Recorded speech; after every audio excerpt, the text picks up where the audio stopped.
Ever wonder how you get a peek into a world that's basically designed to be invisible? Well, sometimes the biggest secrets are hiding in plain sight, like in a help wanted ad. So today, we're going to deconstruct a single job description to unlock the hidden world of a digital guardian. And really, it all kicks off with this one fundamental question. In an age of digital everything, who's the one actually protecting the military's most secret, most critical data streams? To get to the bottom of this, we first have to understand the world they operate in. And let's be crystal clear, this is not your typical office IT department. We are stepping into a mission-critical world. It all begins on the official secure networks of the U.S. Department of Defense. You've probably seen it before, that .mil at the end of a web address. This is the digital turf of some heavy hitters, like U.S. Special Operations Command and U.S. Central Command. And when you look closely at the job description, a very specific phrase just jumps right out at you.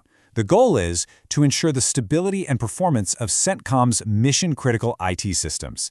That phrase right there, mission-critical, that's the whole ballgame. It tells you that if these systems fail, it's not about losing a few emails, it's about directly impacting live national security operations.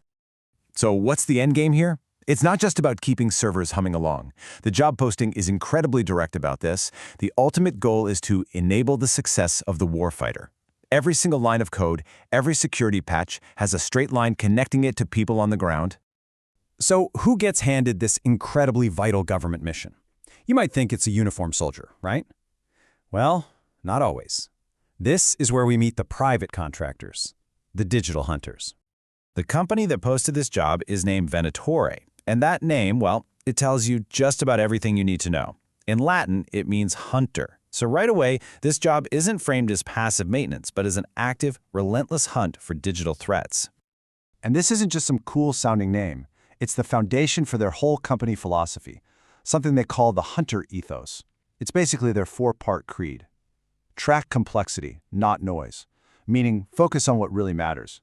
Move with intent, never hunt alone. Teamwork is key. And finally, take care of our own. It's a mindset that's purpose-built for these kinds of high-stakes environments. Okay, so we've got the high-stakes environment and we've got the hunter mindset. Now, let's get our hands dirty and dive into the specifics of the role itself, what we're calling the gatekeeper's playbook. The absolute heart of this job revolves around one very specific piece of technology, the F5 Big IP appliance. This is their primary tool, the main weapon in their digital arsenal. So what on earth does this thing actually do? Well, the best way to wrap your head around it is with an analogy. I want you to picture an ultra-intelligent traffic cop and a top-tier security checkpoint all rolled into one, standing guard at the digital front gate of a military base. Let's break that analogy down a little more. The system has three key parts. First, there's the local traffic manager, or LTM. That's your traffic cop, making sure data flows smoothly and preventing digital traffic jams. Then you have the application security manager, or ASM. This is your security guard inspecting every single packet of data for anything suspicious. And finally, there's the Access Policy Manager, or APM. Think of this as the ID agent at the gate, checking everyone's credentials to make sure only authorized people get inside. And yeah, this is absolutely not a set-it-and-forget-it kind of job. It demands constant vigilance. The daily grind involves configuring the system, always monitoring for threats, troubleshooting any problems that pop up, and applying critical security patches. It is a never-ending cycle of maintenance and defense to keep that digital gate completely locked down. So, what does it actually take to become one of these digital gatekeepers? As you've probably guessed by now, this is not exactly an entry-level gig. It requires a truly elite skill set. First off, let's just talk about time in the trenches. Even if you have a bachelor's degree, the bare minimum is 8+ years of relevant IT experience. I mean, think about that for a second. Nearly a decade of hands-on work is just the price of admission. And you can see right here, a degree is nice to have, but deep experience, that is the real currency. If you don't have a degree, that requirement jumps to at least 10 years in the field. The message couldn't be clearer. Proven, hands-on expertise is completely non-negotiable. But it's not just about what you can do. It's also about who you are. And the list of credentials here is intense. You have to be a U.S. citizen with an active top-secret/SCI clearance. That's a background check so incredibly thorough, it grants access to some of the nation's most sensitive intelligence. On top of that, you need specific DoD and F5 certifications and even a valid passport. This is all about the level of trust the government can place in you. Okay, let's pull back from the nitty-gritty details for a moment. We've seen the tools, we've looked at the qualifications. Now let's connect all of this back to the big picture, the very real link between the keyboard and the battlefield.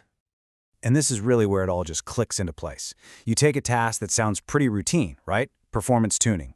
But that simple-sounding task is directly tied to the success of a soldier on a mission. A slow network, or worse, a security breach in a server room somewhere in Florida, could have real-world, life-or-death consequences thousands of miles away. The company itself, Venatore, doesn't dance around this connection. It's front and center in their mission statement. They take pride in delivering solutions that enable the success of the warfighter.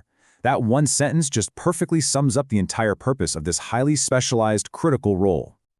So, we started this whole journey by looking at a simple job description, and we've ended up right at the intersection of technology and national defense. It leaves us with one final, crucial question to chew on. In modern warfare, where exactly does the server room end and the battlefield begin?